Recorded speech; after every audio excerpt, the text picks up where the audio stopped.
Good afternoon, everyone. Good afternoon. Thank you for being here. Today is Thursday, January 29th, and you're at the Board of Police Commissioners meeting. And I would like to get started. We may have a quorum, so let me just double check. Okay, we have a quorum, so I'm going to ask, I'm going to call the meeting to order. And we have the invocation today that is going to be given by Chaplain Troy Dantzler. Did I pronounce that right? Yes, ma'am, you did. Okay, great. Thank you, sir.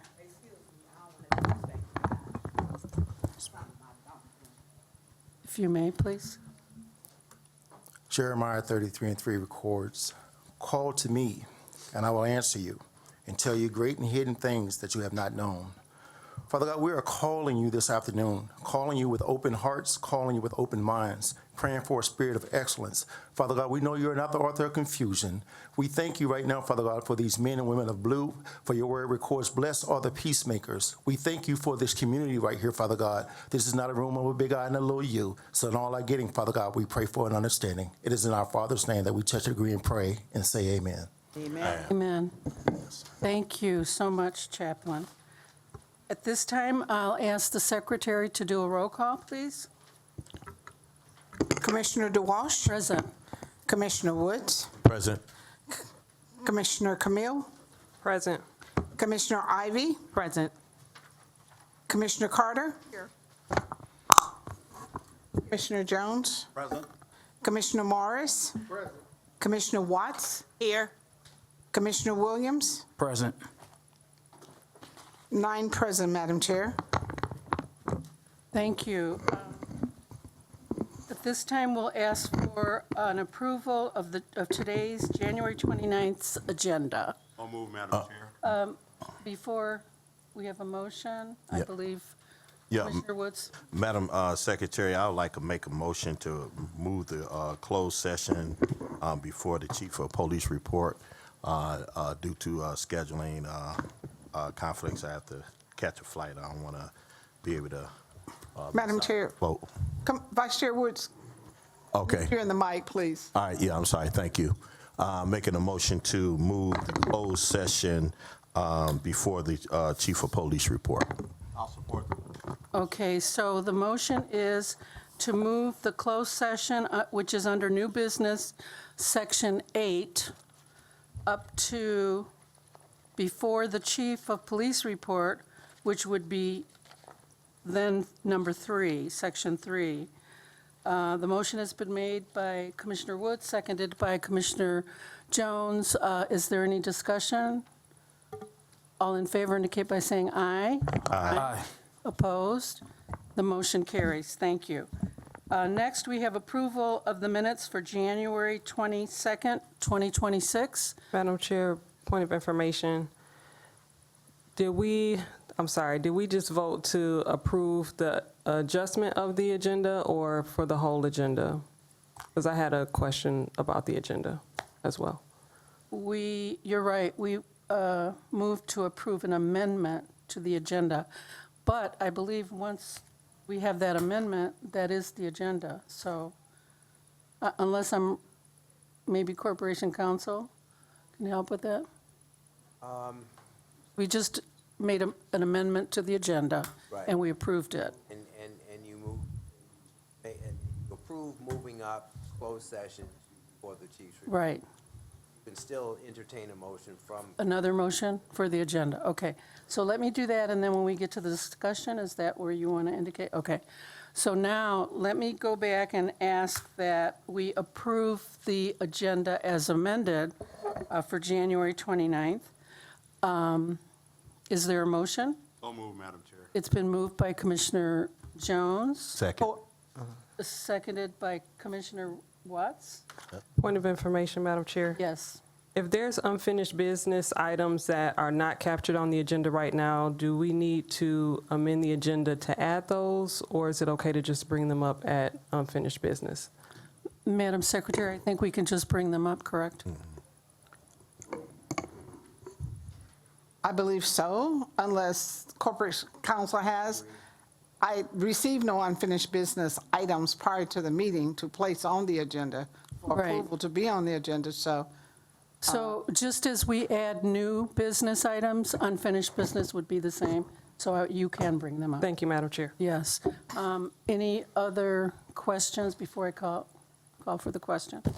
All right, hearing none. All those in favor indicate by saying aye. Aye. Opposed? The motion carries. The amended agenda is approved. And I just want the record to reflect that Commissioner Bowman has joined us. All right, now we're down to, I'm sorry, Madam Secretary, did we approve the minutes of 22, January 22? I don't think so. Okay, so back up to approval of the minutes for January 22nd, 2026. So move. All right, it's been moved by Commissioner Woods. Motion to amend, Madam Chair.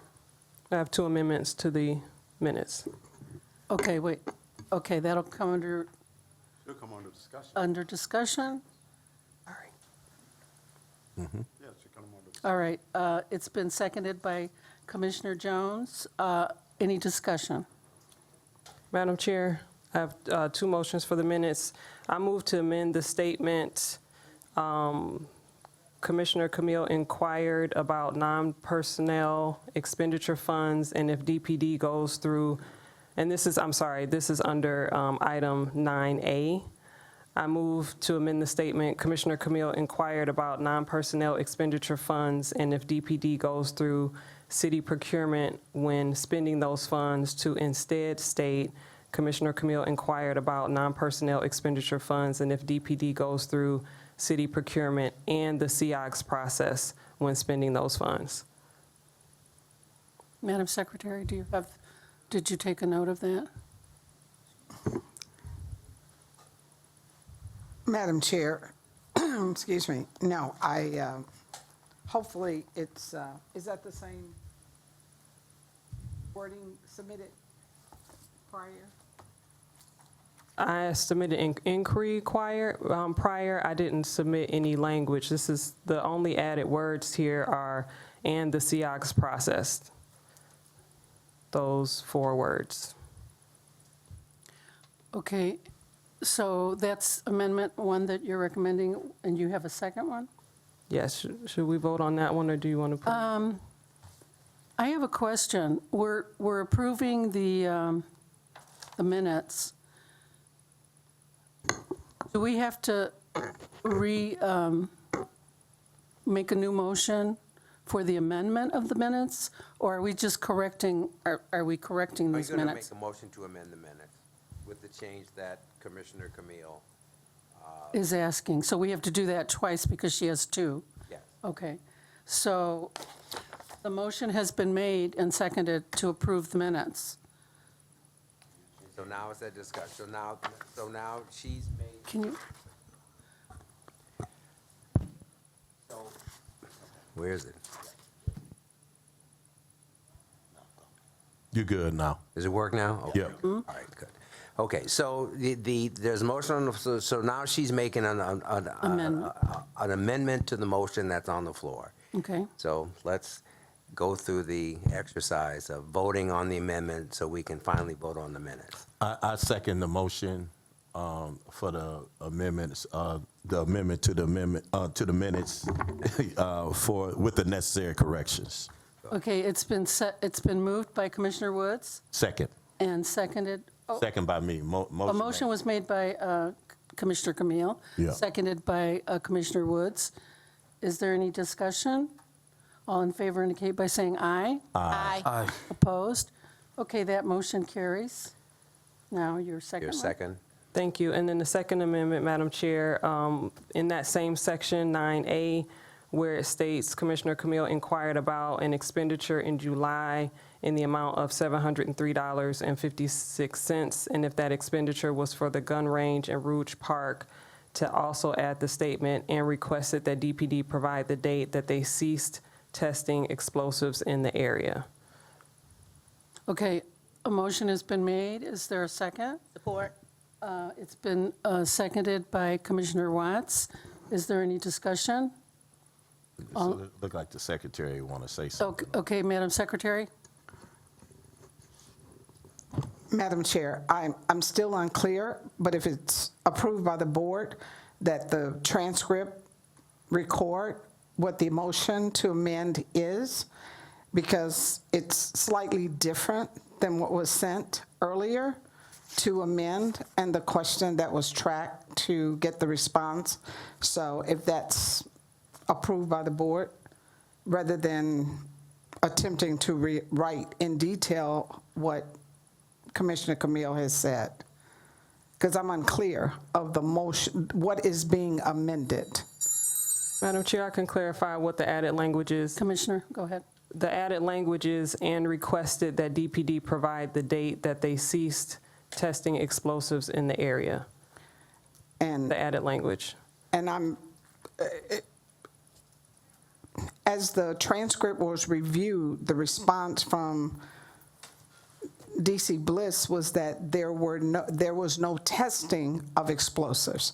So I'm unclear of a date certain. However,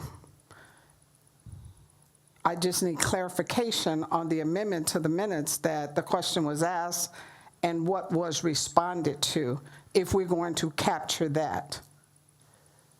Madam Chair, Go ahead, Commissioner. this is why it's important for us to capture this, because while DC Bliss did indicate that he was not aware of any explosives being tested, we then had a discussion back and forth, and that included also Commissioner Ivey, that we are aware of that having happened previously, and DC Bliss indicated that he will go back and look into it. So that's an outstanding item that the board is waiting for a response on for DC Bliss's research to find out what was occurring and the date that it ceased.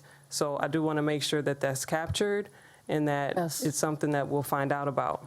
And we did consult with the parliamentarian, and what she indicated is what we're doing exactly, and that is you're making amendments to the minutes so that it is reflected, and we will follow that recommendation of the parliamentarian. So what you need to do, Madam Secretary, is just record exactly what Commissioner Camille is recommending as an amendment to the minutes, Okay, thank you. regardless of what the response was. Thank you. from, yeah, Okay, DC Bliss. All right. So an amendment has been made. Is there a second? Second by, Commissioner Watts. Commissioner Watts, oh, we were in discussion. Yep. All right. Any other further discussion? Hearing none. All in favor indicate by saying aye. aye. Aye. Opposed? Okay, the motion carries. Now, we have the motion to approve the agenda with, For the minutes. I'm Minutes. sorry, the minutes with the amendments. With the amendments. Yep. All right. Do we have to make a new motion, or? is I'll it move for already- the approval of the minutes with the necessary corrections, Madam Chair. I will support, Madam Chair. Okay, with the amendments made, correct? Commissioner Woods made the motion, and Commissioner Jones seconded it. Is there any discussion? Hearing none, all in favor indicate by saying aye. Aye. Aye. Opposed? The motion carries. Thank you. Next, I'm going to ask the secretary to please introduce the staff, the chief's office, elected officials, representatives, and community leaders. Madam Chair, through the chair, those persons attending today: Corporate Counsel Conrad Mallett, Janya Underwood, Drew Freeze, Felicia Tyson, Armani Arnold, Mary Barber, Candace Hayes, Armesia Joshua, Dior Mathis. Chief Investigator Jerome Warfield, Supervising Investigator Elgin Murphy. Court reporter today is, what's her name? Megan Harder with Don Handyside Court Reporting. Audiovisual, Enrique Jackson, Jason Ganty for Media Services. Our interpreters today are Stephanie Beatty and Mr. Thank you. Deputy Chief Tiffany Stewart for Chief of Police, Todd Bettison. Also registered at this time are Friedrich Butler with the Second Precinct Community Relations, Marie Overall, I don't see Mark, yeah. Ron Thomas, DPOA Vice President.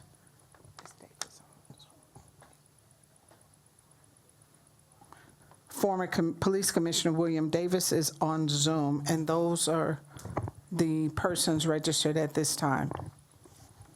Thank you, Madam Secretary.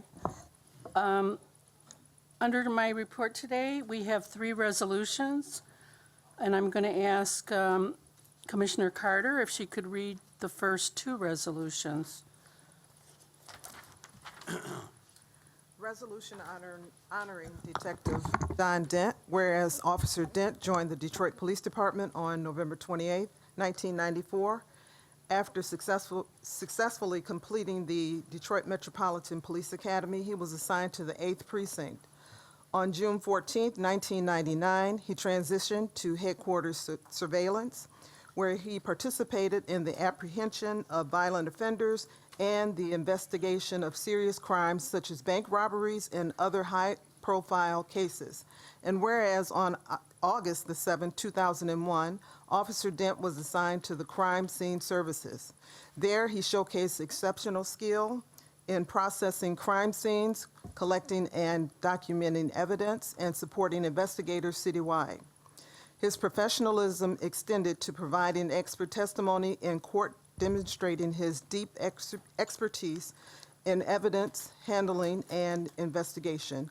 And whereas on November 19, 2002, Officer Dent joined the Special Victims Unit, Crime Abuse Section, dedicating himself to protecting vulnerable children. He investigated cases involving abuse, neglect, fatalities, and missing children, while also assisting the homicide section in cases involving children who lost parents to violence. Beyond his investigative work, he trained new detectives and officers, led community initiatives during Child Abuse Awareness Month, organized holiday programs for children in need, and mentored youth through the Brotherhood and Sisterhood program. And whereas Officer Dent was promoted to detective on August 15, 2014, continuing his service within the Service Special Victims Unit, Child Abuse. As the department's liaison for child abuse matters, he strengthened collaboration with the Wayne County Prosecutor's Office. Throughout his distinguished career, Detective Don Dent earned numerous awards and commendations, including MLB All-Star Game, Rosa Parks Funeral Award, NFL Super Bowl 40 Award, Conclusion of Consent Award, 2014 Ford Fireworks Award, and Confinement Judgment Award. Therefore, be it resolved that the Detroit Board of Police Commissioners hereby expresses its deepest appreciation and gratitude to Detective Dent for his 31 years of faithful and exemplary service to the Detroit Police Department and the citizens of the city of Detroit. His passionate dedication to law enforcement and his many contributions to public safety for Detroit residents merit our highest regards. Madam Chair, I move for adoption of the resolution. Support. It's been moved by Commissioner Carter, supported by Commissioner Woods. Is there any discussion? All in favor indicate by saying aye. Aye. Opposed? The motion carries. Thank you. Thank you, Madam And Chair. the second resolution, please. Resolution honoring Detective Ben Biddle. Whereas on January 6, 1997, Detective Biddle was appointed to the Detroit Police Department. Upon completion of the Detroit Metropolitan Police Academy, Police Officer Ben Biddle's first assignment was the Detroit Police Department's 4th Precinct. On November 13, 2000, Officer Biddle was assigned to child abuse. Then there, he was tasked with investigating crimes against children and child deaths. Officer Biddle was tasked with teaching the command staff and the Wayne County Prosecutor's Office, along with the student police officers, about child abuse and what is required of the Child Abuse Unit. And whereas in 2003 and 2004, Officer Biddle was chosen to represent the Detroit Police Department Child Abuse Unit for the Governor's Task Force on Children's Justice and Family Independence Agency, assisting with writing forensic interviewing protocol for the state of Michigan. And whereas on August 15, 2014, Officer Biddle was recognized and officially promoted to the rank of detective. At At his current assignment, Special Victims Unit, Child Abuse, he continued to excel operating as the Detroit Police Department's liaison for child abuse, bridging the gap to the Wayne County Child Protective Services. Detective Biddle was a part of several programs such as Child Abuse Month, Adopt a Family, Trunk or Treat, National Night Out, and the Brotherhood and Sisterhood Program, mentoring young men and young women from the city of Detroit. And whereas throughout his stellar career, Detective Biddle was a recipient of the MLB All-Star Game Award, Rosa Parks Funeral Award, Super Bowl, NFL 40 Super Bowl Award, Conclusion of Confinement Award, 2014 Ford Fireworks Award, Conclusion of Consent Judgment Award, 2 Life-Saving Citation Awards, Perfect Attendance Award, numerous citations, letters of appreciation, and recommendation. Therefore, be it resolved that the Detroit Board of Police Commissioners hereby expresses its deepest appreciation and gratitude to Detective Biddle for his 29 years of dedicated service to the citizens of the city of Detroit, his passionate dedication to law enforcement, and his many contributions to the public safety for Detroit residents merit our highest regards. Madam Chair, I move for adoption of the resolution honoring Detective Biddle. A motion has been made by Second. Commissioner Carter, seconded by Commissioner Bowman. All in favor, is there any discussion? All in favor indicate by saying aye. Aye. Opposed? The motion carries. Thank you, Commissioner Carter. Thank you, Madam Chair. We have a third resolution that will be read by Commissioner Jones. Thank you, Madam Chair.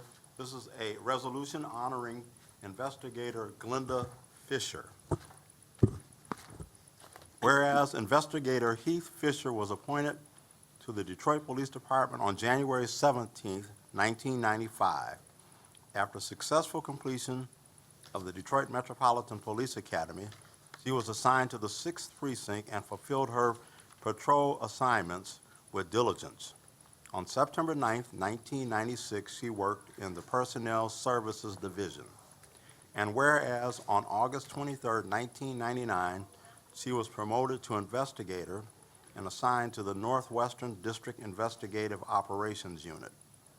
On June 25, 2012, she was assigned to the Criminal Investigations Unit, which is now known as the Detective Bureau.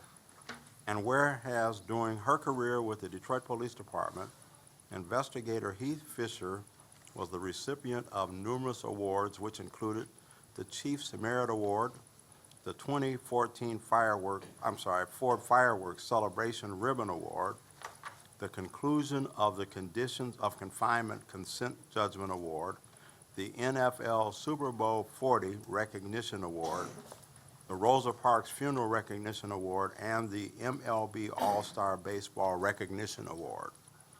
Whereas on Monday, February the 2nd, 2026, with more than 31 years of service, Investigator Glenda Heath Fisher, assigned to the 8th Precinct Investigative Operations Unit, will be retiring from the Detroit Police Department. Therefore, be it resolved that the Detroit Board of Police Commissioners hereby expresses its deepest appreciation and gratitude to Investigator Heath Fisher for her faithful and exemplary service to the Detroit Police Department and the citizens of the city of Detroit. Her passionate dedication to law enforcement and her many contributions to public safety for Detroit residents merit our highest regards. Madam Chairwoman, I move that this resolution honoring Investigator Glenda Fisher be adopted. A motion has been made to adopt the resolution. Is there a second? Second. It's been seconded by Commissioner Williams. Is there any discussion? All in favor indicate by saying aye. Aye. Opposed? The motion carries. Thank you, Commissioner Jones. You're welcome, Madam And now we have moved up the new business, and so we're going to go into closed session pursuant to Section 81A of the Open Meetings Act, MCL 15268A, the department's request for the board to consider administrative leave without pay, but with the medical benefits for police officer Yahida Gomez, badge 986, assigned to police recruiting.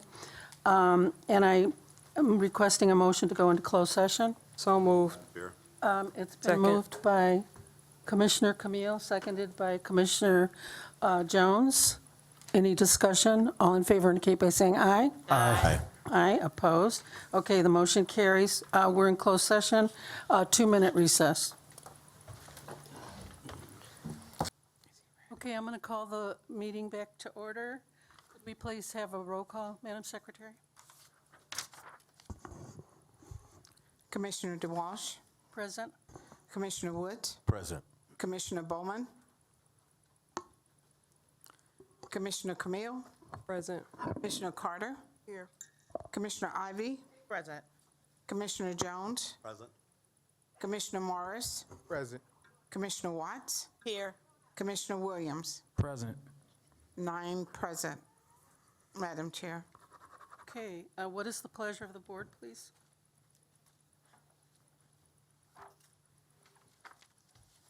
Madam Chair, Commissioner, I'd like to move that we follow the recommendation of Chief Bedison and, hold on, let me get it right.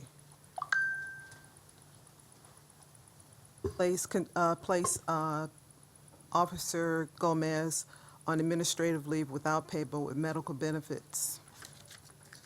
a motion has been made. Is there a second?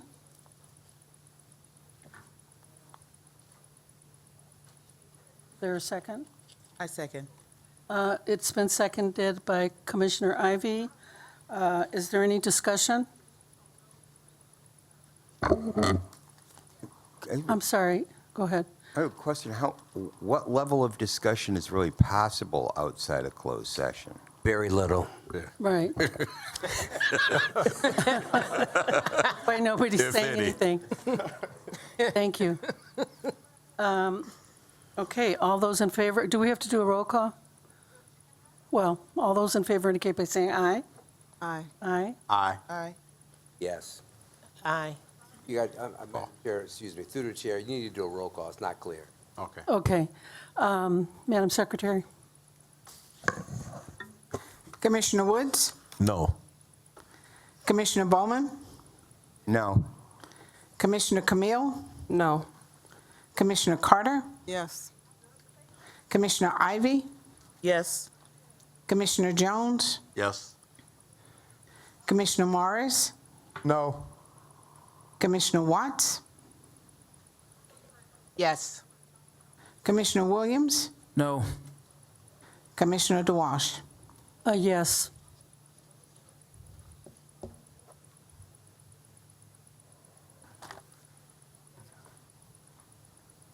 Five and five. 5 nay votes, 5 yea votes. Corporation Counsel? I don't know. Madam Chair, First time favorite. if I may, pursuant to the city charter, it would have to be a two-thirds majority. Right about to say. Okay, so So the the motion would motion fail. fails. Correct? Yes. Okay. Thank you, everyone. At this time, we're going to go to the chief's report. DC Tiffany Stewart. Thank you. Morning, good morning. I'm sorry, good afternoon. Good afternoon. Good afternoon. I am Deputy Chief Tiffany Stewart, and I'm going to start out with crime stats for 1/28/2026. We're down 22% in homicides, 37% in non-fatal shootings, 6% in robberies, 38% in carjackings. Our total Part 1 violent crime is actually a 5% increase. That comes about because there is slight increases in sexual assaults and aggravated assaults year over year for this time frame. Moving on to significant events, I don't know if you all had an opportunity to see the Unsheltered Population Response Team was on Fox 2 News the other day. They're a team of 5 members, and the team of officers assists the city's unsheltered population with finding housing and providing them with essential clothing items. To donate clothing or essential items, please reach out to the Unsheltered team or the Public Safety Foundation. You can email to drop off clothes here, Detroit Public Safety Foundation, segregation. I know at one point they were dropping off clothes for the community closet at the 6th Precinct at Well, but you can, the email address is unsheltered, UNSHELTERED, population response team at DetroitMichigan.com. Great story. Again, if you had an opportunity, a lot of those officers, they come out of their pockets for a lot of the stuff. The team provides shelter, resources, mental health services, just a variety of things that they can to people out here experiencing homelessness. Very vital during this week, particularly this time frame where it's freezing out there. They've been out there within parking garages, anywhere that they can find, just to ensure that people have housing available or shelter available during this difficult time out here. Traffic enforcement stats for the week, we are still in precincts 9th, 10th, 11th, and 12th doing traffic enforcement operations. Officers conducted a total of 390 traffic stops and issued over 1,000 tickets for moving violations as well as speeding tickets. Search warrant recoveries this week in the 9th Precinct. We conducted 2 search warrants, one of which recovered a gun and arrested a juvenile for an armed robbery. Another search warrant and arrest was made for assault with intent to murder. Domestic violence arrests made and gun recovery in the 4th Precinct. A husband and wife had an argument, and the husband offender threatened the wife with a firearm. He was later charged with firearms possession by a prohibited person and felonious assault. Going into community updates, I don't know, we have procedural justice and police legitimacy forum coming Saturday, March 7. Stay tuned for that. I don't know if you all, some of the new commissioners have had an opportunity to go to a procedural justice forum. They are wonderful, if I must say so myself. If you have not availed of yourself of the opportunity to go and experience that initiative with the community, I would certainly invite you. It is an all-day affair. It's usually 6 hours at the location. We do feed you because it's an all-day affair, but I think you all would get a lot out of it and see some of the work that we're doing in the community to try to provide healing between law enforcement and members of the community. Community members are encouraged to voice community concerns and learn about the procedures police use to accomplish their duties. The meeting will take place on the 7th, Detroit Public Safety Headquarters. And just a few recruiting updates for you. Last week, Monday, as a matter of fact, we started a new academy class of 30 student police officers. They began the training academy. Monday, February 2nd, we'll be also hiring professional staff such as office management assistants and crime analysts. They'll be starting on those days. And for anyone interested in joining the Detroit Police Department as an officer or civilian professional staff, visit joindetroitsfinest.org for opportunities. And that is the Chief's report. Thank you, DC. Are there any questions for the Deputy Chief? Go ahead. I got a question. It's not about your report. My question to you, I see that City Council mentioned that they want to ban face mask. And I remember in a meeting, a commissioners meeting a few years ago, they spoke on the mask, and it was during the COVID era. What is the policy for face masks and officers with the, interacting with the community? I want to know that, and I'm going to go into something else concerning that as well, because when citizens need to make a complaint, I've been told by many that they've been approached, jumped out on, officers come up with their mask on, and they're not identifying themselves, nor do they know what the officers look like. So how can they, properly make a complaint? So there is not a policy with regard to face masks for Detroit Police Department, although certainly in this heightened time, we have certainly had conversations with our officers regarding face masks and not wearing them. We have had extended conversations for any officers working in enforcement duties, any officers in uniforms, to not put masks on their face at this point in time. We do not want to provide unnecessary fear to the citizens. We want to be as transparent as possible. Their uniform should have their name and their badge numbers on it at all times. Citizens can request, should an officer have their face mask on, have a face mask on, citizens can request for them to pull it down so that they can see their face. And certainly they can call any precinct, ask for the supervisor on the desk to file a complaint, or come through this board to file a complaint should an officer not pull their mask down and provide their identity. And what about officers IDing themselves? Because I've witnessed officers from afar being asked by citizens to ID themselves by name or badge number, and they would just look at them. So officers should be identifying themselves upon citizens' request. They are required to do that. For those officers who do not, again, they can go through the complaint process. They can ask for a supervisor on scene to report to the scene if that's what they need to do. Officers should not be ignoring them when requested to provide their name and their badge number. It should be on their uniforms, quite frankly. All of our officers have to wear uniforms. It should be on their outer garment, their name as well as their badge number. And if it's not, please let us know. Okay, and I just asked that for understanding purposes, and also the times that we live in. There are a lot of CPL holders out there, and let's just say you have an officer that jumps out on an individual and he's fearing because they don't know that that's the police right away. You get some guys jumping out, face mask on, what's your first reaction? The defense. Understandable. So that's why I brought that up. Thank you, Commissioner. Commissioner Watts? Yes, just to follow up on that, what Commissioner Williams was saying, say if they're not identifying themselves, is it easier sometime you go back and check their body cam camera? Because are they required to have the body cam camera on at all times? Through the chair, yes, Commissioner Watts, they're having citizen contact. There should be body camera footage of their communication with said citizen. Again, they can certainly go to any police precinct to make a complaint or before this board, and we would certainly pull that body worn camera footage and go through the disciplinary process if need be. And you do track how many occurrences when people don't have it on? So do we track occurrences when they don't have it on? Yes. Like when the camera should have been on and it's not. Oh, yeah, well, yeah. I believe we do that. DC Parrish?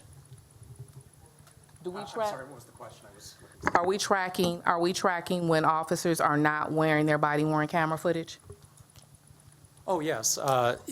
Yes, the Civil Rights Division conducts audits and inspections on compliance with the body-worn camera policy. Absolutely. So you said there's an audit. Yes, it's an audit. How often is that audit conducted? Oh, dear.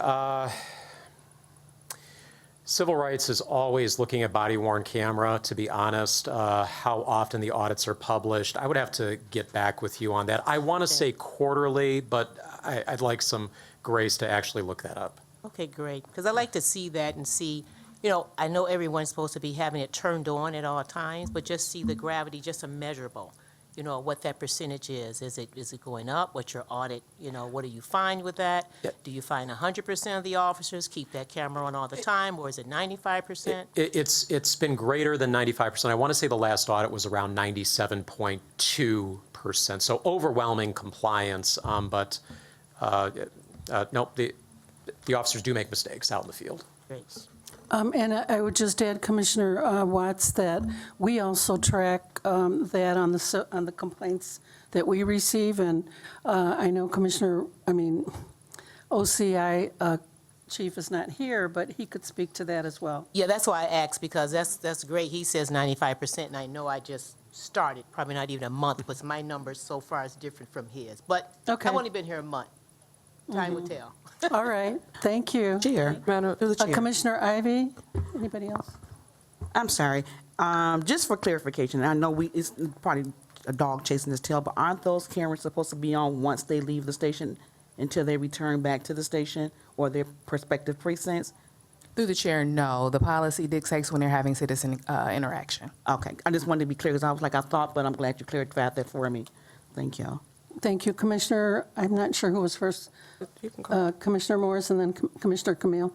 So just to be fair about it, for clarity purposes, are there provisions put in place for officer safety? Let's say in the event that an officer is working undercover, they come back to do a raid, and then they have to keep their face closed so that they, their identity isn't exposed, so that the department can continuously use them for future operations. Are there any measures in place in an instance like that where the officer is not mandated to reveal their identity for safety purposes?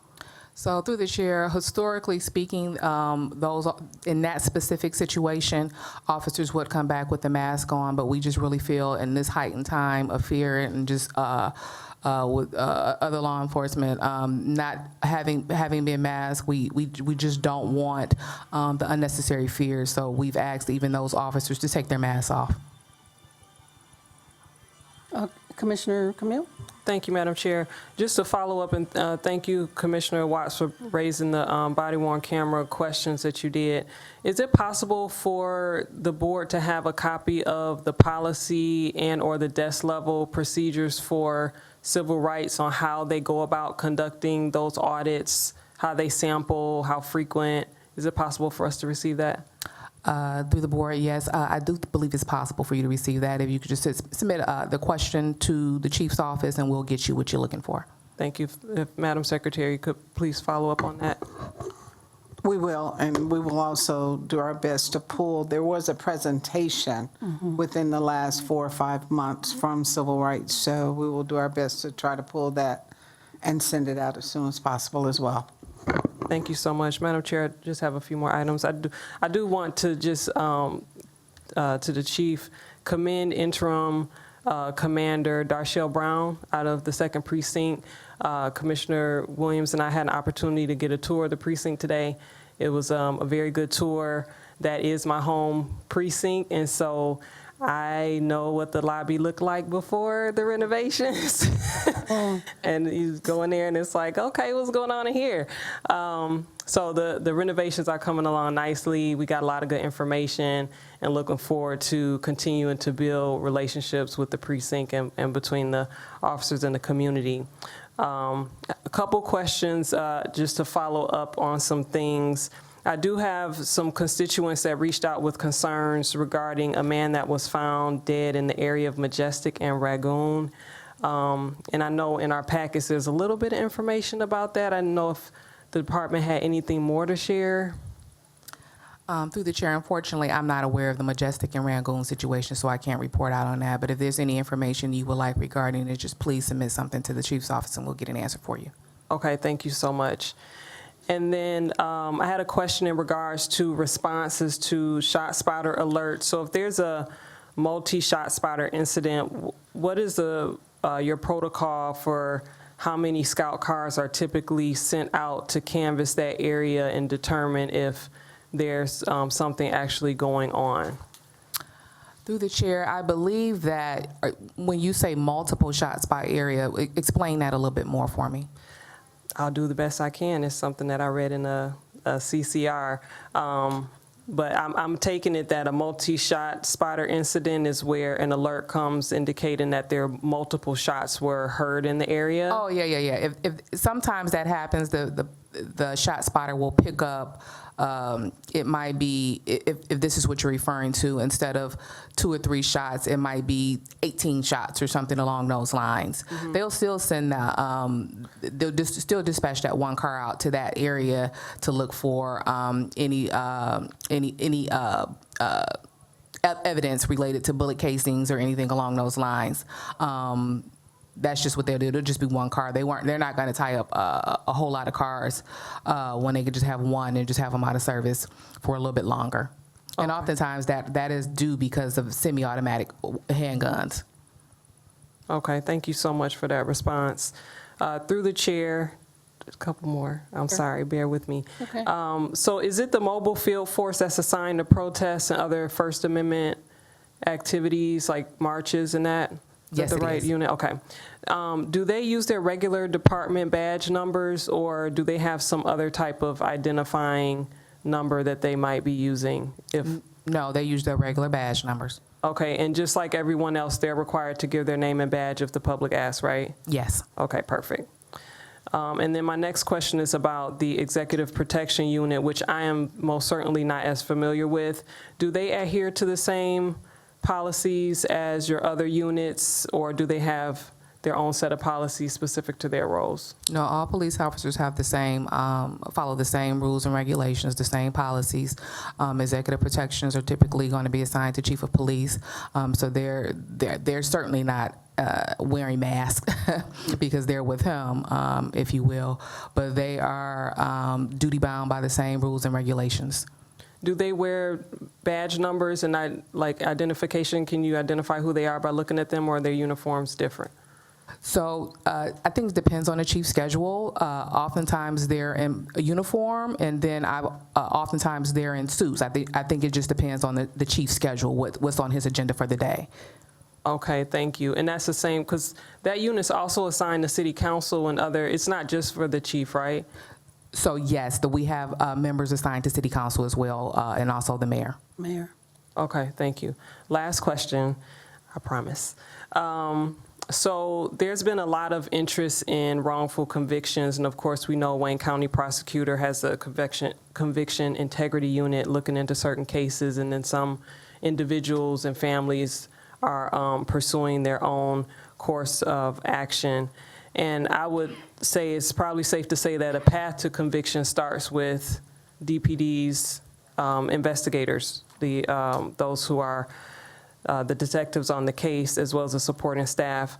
What quality controls does DPD have in place to make sure that your staff is adhering to policy and preserving constitutional rights during questioning? Through the chair, so questioning for offenders should be on video. That's one of your policies. It can be reviewed at any given time once the entire investigation package is presented to the Wayne County Prosecutor's Office. Is there another portion of your question?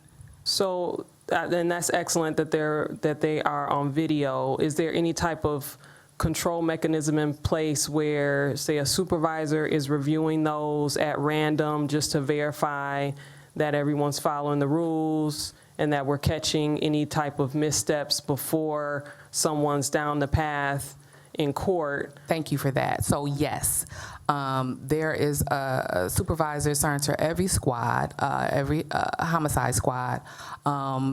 When the warrant package goes over, it does, and it is reviewed by the commanding officer, your captain or your commander over the homicide unit before it's submitted to the Wayne County prosecutor. Additionally, at one point, the Wayne County prosecutor's office had a space within this building where the officers can apprise them of the investigation as they're going along, so that, quite frankly, the prosecutor's office can also ensure that they're following the law constitutionally with regard to the investigation. Thank you. Thank you. Chief. Any other questions? Yeah. Commissioner Williams. I just want to say this through the chair that me and Commissioner Camille, we did go over to the 2nd precinct, but I also want to state and give kudos out to the 12th precinct, to Commander McCoy and Captain Jones, as I met with them Monday, and we had a great conversation and expressed our views and expectations, and they were very open and transparent with me as I expressed to them how important it was for me to build a relationship with my district, the city, and when complaints are brought to me, that they will be accessible and available to hear them. I'm glad to hear. I just wanted to just put that on the record. You know, sometimes you have to acknowledge these officers, you know, for the work that they do, and sometimes in these meetings we don't always do that. But I definitely want to acknowledge them for making time to listen to my concerns. Thank you for that. I will definitely pass along the positive vibe that you all have given 2nd Precinct and 12th Precinct. I'm glad that you like how the 2nd Precinct has turned out. It has been a labor of love. It's been a lot of work. I used to work in the building for a while, so I know how it used to look too, and that's been a labor of love over there. So. Thank you, Commissioner. I'm sorry. Madam Chair, final word, because I missed Commissioner Did you raise your hand? Commissioner Watson, then Commissioner Ivey, I think. I just want to say also, I want to thank all of the officers, especially the commander in District 5. We had a wonderful town hall meeting last night with one of the council people, huge turnout. The chief came out as well. And then last week, we had 3 or 4 engagement at senior citizens buildings, and your officers was there, you know, the NPOs and the commanders. So I just want to say thank you to them. They're very keyed in. We're going to have a Valentine's thing for some of them in a month. I donated to that, you know, and that's all the officers chipping in their own money. Mm-hmm. And that's what I was amazed at, and the seniors are so excited. So, of course, I chipped in. So, of course, they said, we want your number. We got lots of events. But I just wanted to let you know that, and I told the chief last night, too, but they're very engaging in the community. So thank you for that. Thank you, Commissioner Ivey. Thank you, through the chair. I just also, too, want to commend Commander Lever over at the 8th Precinct. Myself and Commissioner Morris had the opportunity to go over there during a community meeting, because I live in that district. I'm District 1 as well. And he was right there after a whole hour and a half of meeting with the citizens, gave us a tour of the precinct, which was an amazing tour. Met some of the new officers, and they didn't, bring me lunch, that was okay. But I want to also just say to the officers in the city of Detroit, your job is hard. One bad apple does not spoil the whole basket, right? I want to commend you guys for putting your lives on the line every day when you go out there in the community to do the job that you do. It's not an easy job. I know. I have a child to serve as well. And to get a call, not knowing if your child is going to come home, or get a call to something that's happened when they're out there risking their lives in these streets to make them safe, is very scary. So I want to be the first to say, well done. Keep up the good work. Work with us commissioners, because we're here to help and not hinder. And we just want to see safe communities. We want to see, policing get better. If it's already good, keep it good, and work with us as we will work with you. Thank you. You're welcome. Thank you. Any other, Commissioner Jones? Yes. And then Commissioner Bowman.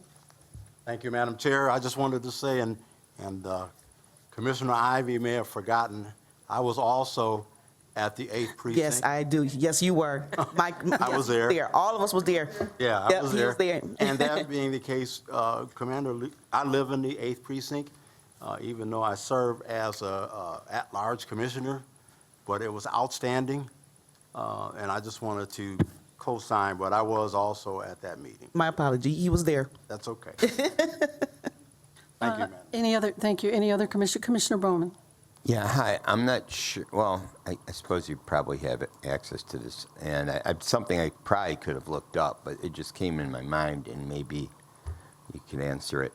I know we have a policy of not interacting, as far as we're not getting involved in an assistance way or being a co-participant in the activities of ICE.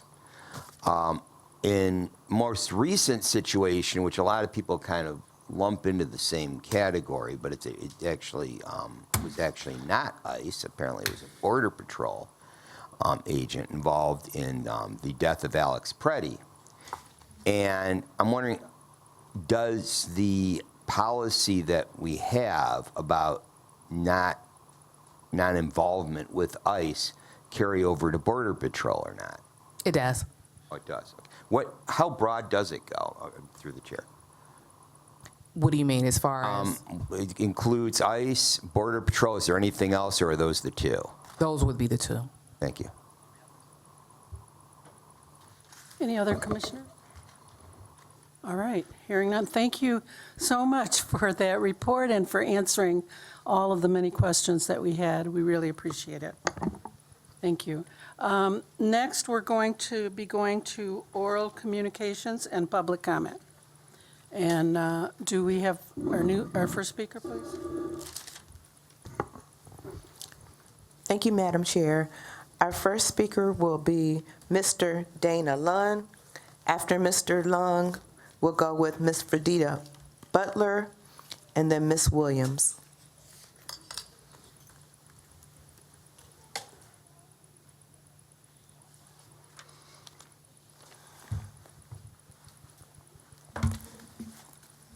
Good afternoon. I'm Mr. Lund. I did come down here for something else, but after I was speaking with this young man, I can't think of his name right now, Mr. Murphy, I wanted to get this young man's card. If so, I wanted to know who the new attorney is for the city of Detroit. Through the chair, the new attorney for the city of Detroit. I'm Conrad Mallett, the Corporation Counsel for the city of Detroit. That's on the 5th floor? Yes, sir. May I have your number where I can speak with you about the situation that I've been having with the city of Detroit? Certainly. That's about one of the things that I wanted to get. And what they were speaking on about the officers, is there a sheet that they can give to the public of what the officers can do when they walk up on people that's not doing anything, that's just regular walking? That what rights do we have as citizens that they can't just walk up on you and check you even though you're not doing anything? There's no sheet of the kind that you're describing that comes from the law department. I'll defer to the police department. Do we have a citizens' rights booklet of some sort? Well, what I'm saying is like the list of, I'm saying like I wear these dark glasses regardless in the summer, and they can't just walk up on a person because of the way he dresses. And if they got a mask on because of COVID-19 or something like that, and they can't just check a person because of his appearance, am I correct? And just make them put their hands up against the wall and all that? Yeah, so, Mr. Lana, maybe we should take this offline so that we can understand the nature of the problem that you're describing, because I'm not. Well, I was just, I didn't mean to cut you off like that. I was just going by what the young man was saying over there about the police officers wearing masks, because I know several of them, they all wear masks, and they won't pull their masks down. Not just Detroit, all officers around in Michigan, they're acting like the ICE workers now. They're treating people like trash. And I'm just saying. Through the chair. Yeah, so, Mr. Lund, the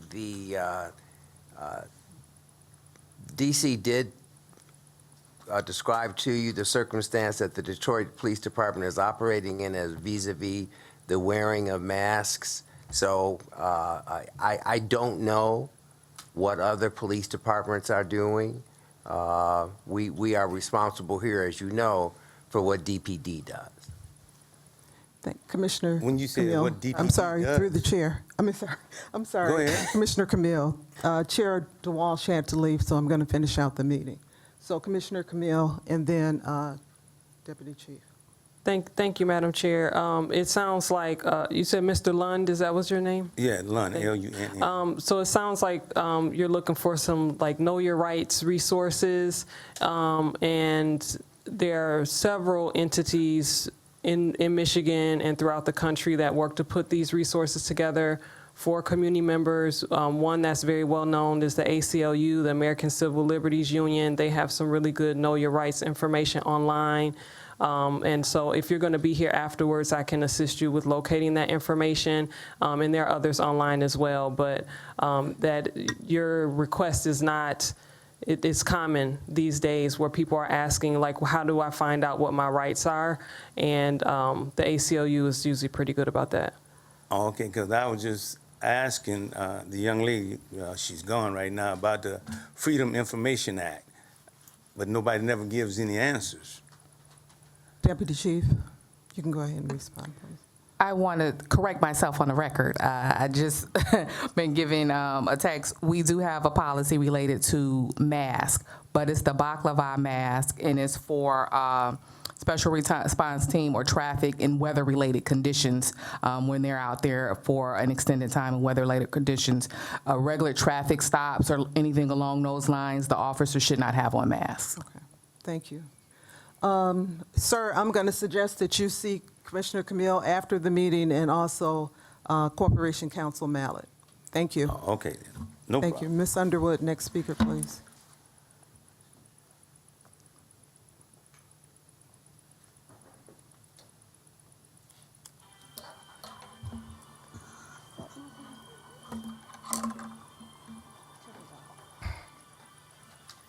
Excuse me, I usually leave my phone in the car. I thought I had turned it off. Could have turned it off.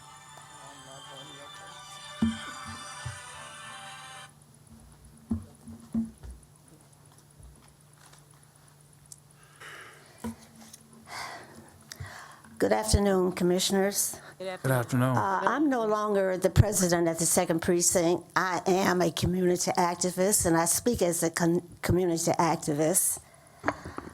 But I'm asking all of us to wake up, sleeping giants, because we do have power.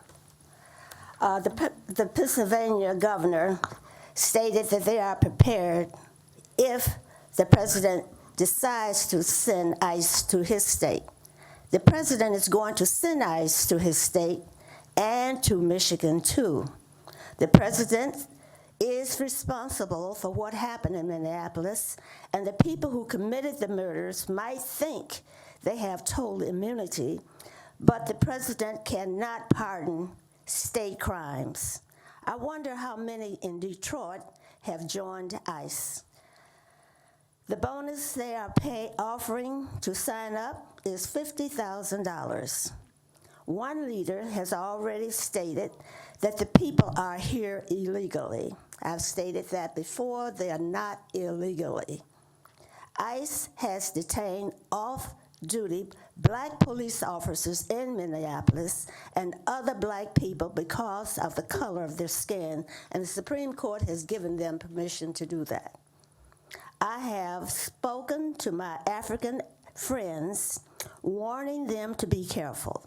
One African told me that this is the United States, and my response, quote, learn the history of blacks in this country and think.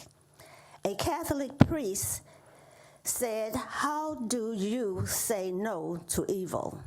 Commissioners, how are we and our leaders say no to what's coming to Detroit?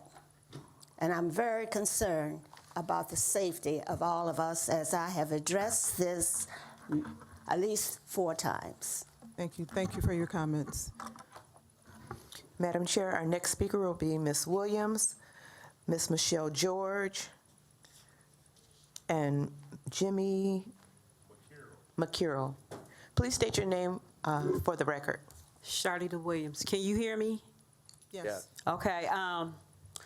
Absolutely. This board was started in 1974 for the citizens of Detroit because of the corruption of the Detroit Police Department. So when I sit here, this meeting started at 3 o'clock. All that you guys have done is not for the citizens. So the chair got up and left. The bottom line is everybody play a position. It's poison in the city. I cannot say every last police officer, they dirty.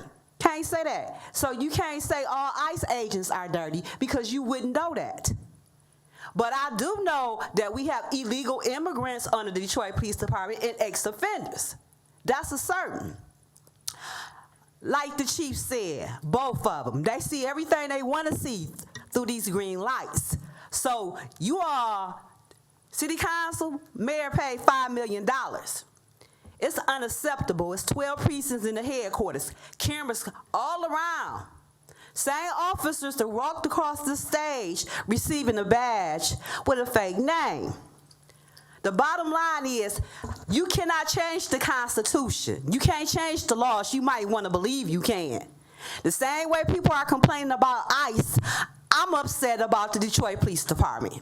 The people who are running the city, they are liars, all type of liars. They say, oh, this is not going on, this is impossible. But you getting the cut back. You sit up here on these committees and act like it's nothing going on in the city, and it is. When you continue to cover up illegal activities, conspire to cover up illegal activities, that's conspiracy. That's the bottom line. There's no way in between. We have the Constitution, we have a charter, and it's a law.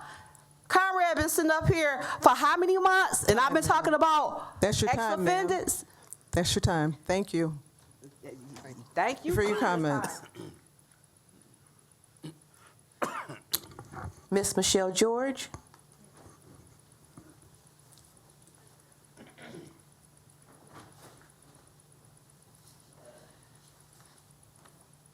Good afternoon to all the commissioners, and I want to congratulate all the new commissioners on the board. Good afternoon. Thank you. And also to Attorney Corporal Mallett. You know, I always want to say judge, but Mallett. So I just want to say, just listening in, because I know I've been here in a while, and my heart does agree, because being a nurse, what happened to Preddy, it just broke my heart, because I know how hard ICU nurses work and what he did to lose his life. So that's something is in my prayer that ICE will not come here. So I can't comment on your situation, sir. I would like to know what had happened to this gentleman, but hopefully what is happening around the country would not embolden officers. I know the 2nd Police Precinct officers are wonderful officers. I know Chief Bettison is a wonderful chief, and so we do support him. So as I listen, I know we've been busy in the hospital, and I will give a report to this board, because there are a lot of infectious diseases that are out there that I know police officers will come in contact with while they are doing their work. One thing I would say is wash your hands and make sure the car is cleaned out, because I see what happens in the emergency department when they bring patients in. So, but I just want to say welcome to a lot of the new commissioners, and we hope we can work together. As I listen to see what the issues is, I can't comment on too much, because I have to know what is going on, what I used to comment back on in the past. So I just want to say welcome. Thank you. Thank you. Thanks. Thank you, and welcome back. It's been a while. Sir.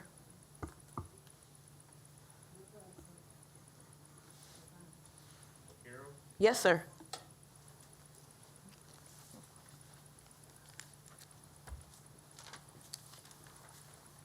Good afternoon. Good afternoon. I'm just here to, it's going on, it'd be 2 years on the 13th of February. This has been a complaint I filed in 2024. I got 2 claim numbers. I got 3 OCI investigators involved. Patrick Townsend, the lieutenant, James Warfield Sr., I think he's like the commissioner of my district. I don't even know what, I live in the red zone. You know, 48205, that's they consider that the red zone of the 9th precinct, right? Am I correct? I've heard I'm trying to get closure. It's been almost it'll be 2 years, like I said, February the 13th. I've been trying to get closure for the incident that they did to me. They took my weapons and destroyed my house. The warrant wasn't even for me. And I got served at the precinct. But anyway, the footage, FOIA, I appealed twice. The State Department, the Detroit Police, I got the letters right here. This your emblem right here.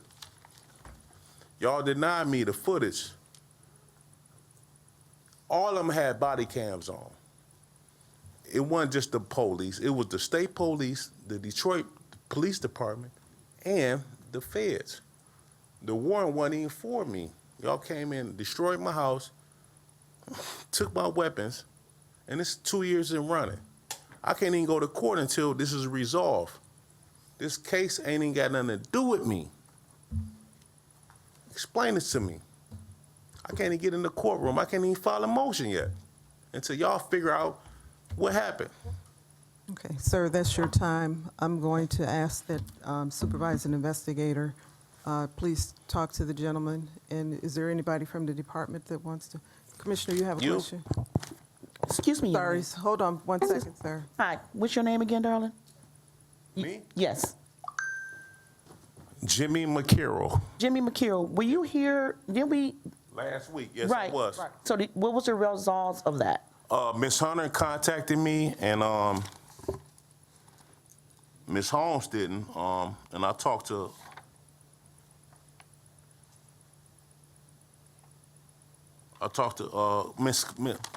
I left a voicemail with Miss Cox.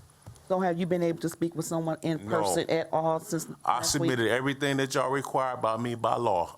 They got the emails, the videos, all of that. It's proof that I did it. But until this investigation is concluded, I can't go no further than this. Okay, thank you. You're welcome. Thank you. Madam Chair, Yes. I'm like Commissioner Ivy, someone was supposed to talk to him. Yeah. Yeah, the supervisor walked out with him. Okay. No, I mean, But not from a week today, ago. previously. So I'm surprised. They're supposed to he's here a resolve it week. then, so I'm wondering what's the feedback from a week ago that this man have to come back again today with the same issue? Like that's kind of bothering to me. Through the chair, I believe he mentioned a Townsend. So I have a sheet of all of the officers and personnel of the 9th precinct. I actually know it by heart. The Townsend, I believe, is out of the 9th precinct. That's who he said he spoke with. So we need to figure out what happened there and of what Mr. Townsend is doing to be able to help him address this situation. Okay, if we could get someone from the police department to speak with them as well, that would be appreciated. Thank you. Next speaker, please. Thank you. Thank you, commissioners. We have one speaker in Zoom, Miss Joanna.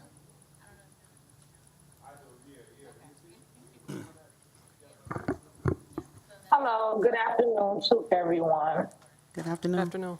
Good afternoon. I would like to say hello to Commissioner Camille and also give her a shout out. I appreciate everything that you're doing. I'm looking at everything. You're able to keep me informed with the meetings, a lot of information. So I definitely appreciate that. And as I always say, come in with your boots on the ground. She's definitely doing that. I'm glad that you went to the 2nd precinct and had a meeting with them. So I see that you're doing your thing, and I definitely appreciate it. And it's going to help me be a better me by how you're performing. So I appreciate that. And I think that's all I have. That's all I have. Thank you for your time. Thank you for your comments. Through the chair. Thank you, Ms. Joanna, and we'll talk soon. Yes, ma'am. Madam Chair, that's your last speaker. Wonderful. Do we have any, I'm sorry, Madam Secretary, your report. Through the chair, if you would note, please, under tab, I believe it's still marked 6, even though we moved the closed session up. It's under tab 6 should be. The reports, weekly report, there's also a memorandum from several commissioners noted there. The same memorandum you should have as well from last week. The announcements for this week, on next week, 3 p.m., here at Public Safety Headquarters is the weekly meeting. And the February community meeting is Thursday, February 12th, 6:30 p.m. The location has now been confirmed. In the 11th precinct, it will be at Pleasant Grove Missionary Baptist Church, excuse me, at 6:30 p.m. on February 12th. That address is 13651 DeQuinda Street, Detroit, 48212. And those are the announcements and report for today, Madam Chair. Thank you, Madam Secretary. Is there any unfinished business, commissioners? Madam Chair, I have a few unfinished business items. I'm not aware of another mechanism for the commissioners and the public to keep track of these items. So just bear with me. I have a couple things to follow up on. Okay. So the first one is, last week, DC Bliss and DC High did a really nice job of giving a brief definition of CGIS. They offered a more in-depth presentation for the board and the public. Just want to check in with staff to provide an update on coordinating that with the department, if we know when that'll be scheduled or if that's still being worked on.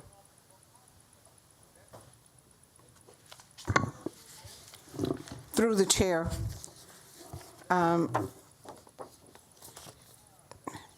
there are a number of requests that had come through the chair during public comment or from commissioners during this month alone. Presently, we have, let me make sure, 16, 27, in excess of 40 requests. I and DC Parish, together with, I believe I've spoken to DC Hayes, we're all working together to get an update on the status. We work on them daily. Some have been responded to, some were responded to during the meetings. We will be able to give a more detailed update next week on the exact status. DC Parish and I, just one example, have usually talked weekly. Last week we had a conversation on yet again compiling the responses. I believe administratively we will be making some proposals and recommendations by the time the orientation that has now been delayed because of the conflict with the graduation ceremony on exactly how the board will go forward choosing to report out on the responses. Clearly, some information will be confidential, privileged, and so we will consult where that is the case with corporate counsel. But for that specific request by Commissioner Camille today, I do not have an update, but we will do our best to, by this meeting time next week, to have a more detailed report and hopefully push out to the board prior to this meeting so you'll have time to review it. Thank you, through the chair. Thank you, Madam Secretary, and definitely appreciate the volume of requests that you all are handling. So thank you for keeping track of those. The next one is 2 weeks ago, DC Parish reported a very high compliance rate of gas station body-worn camera audit that was conducted by Civil Rights, and also committed to provide the board with more details about that audit. Do we have a status on where that is for us to receive that, through the chair to Madam Secretary, or is that one that's outstanding to be looked into? That is one as well. In fact, reading here, the over 40 that we have, I don't have detailed information, and we are working towards to get it in a user-friendly format, if I may. The procedure has been a little different prior to January 1st. And so there are several things procedurally and administratively, as you and I and the chair, DeWash, have talked about in the past when the requests have come forth from specific commissioners at the table, if I may, at the board table, that is done administratively reporting back. Now we have potentially asking that they be publicly responded to. And so that is something, and in what format we will have to, it will begin to continue to evolve, if I may use that. But detailed information on those specific requests, I do not have it in front of me this afternoon. Thank you. Thank you, Madam Secretary. And then, Madam Chair, the last two are actually for Corporation Counsel. So through the chair to Corporation Counsel, do you have a status on the legal opinion regarding DPD staff member that there was questions about her eligibility to Yes. hold that office? I do. In fact, we're talking about Ms. Mayberry. Yes, sir. I distributed that to the chair and to the chief today. I meant to send it to all of the members, all of the BOPC, and I'll do that this evening. Thank you so much, Corporation Counsel. And then the last question, just to circle back. So after the meeting on the 15th, you provided us with a sample of a lawsuit report using some 2025 data. We've had 2 weeks to take a look at that. It looks fine to me, except for the fact that the defendants are not listed on there, which is also publicly available information.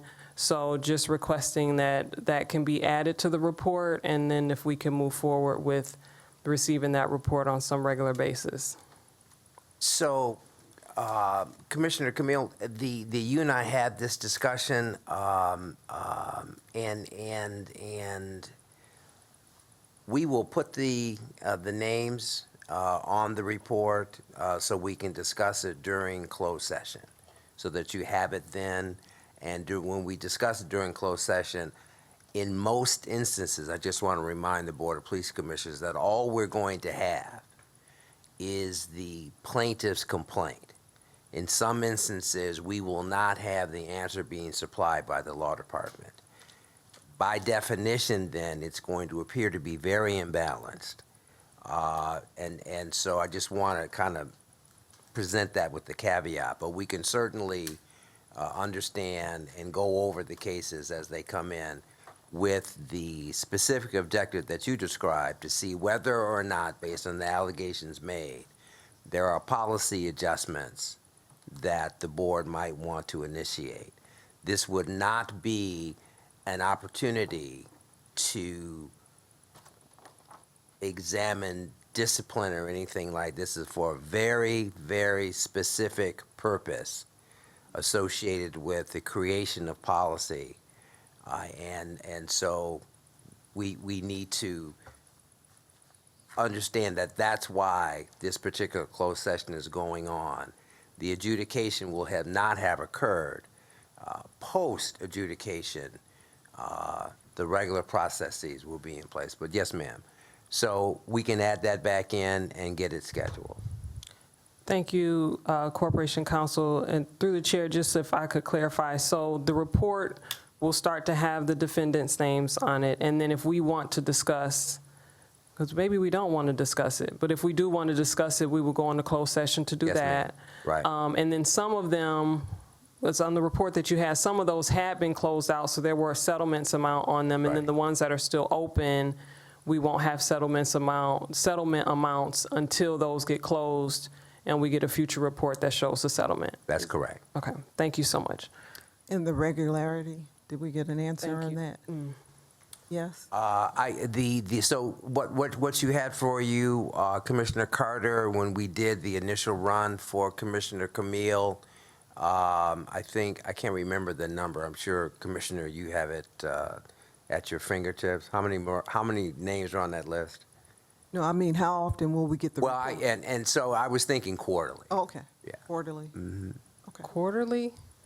So the original, I'm trying to remember, the original request was for us to get an updated report monthly?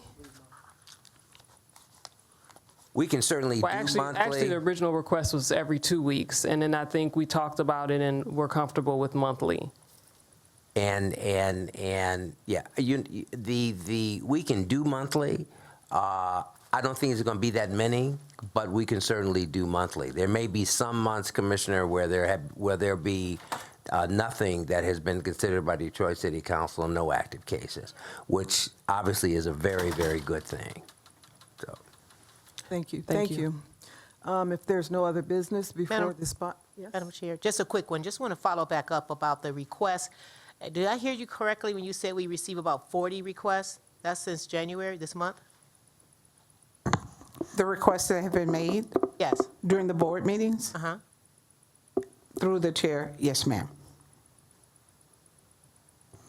From this body? From this, I'm sorry? From this body and the public? Yes, ma'am. Okay, thank you. okay. Is there a motion for adjournment? Second. So be it. Been moved and supported. Support? Okay. Is there any discussion? All in favor? Aye. Aye. Those opposed? Meeting is adjourned. Thank you. Thank you all.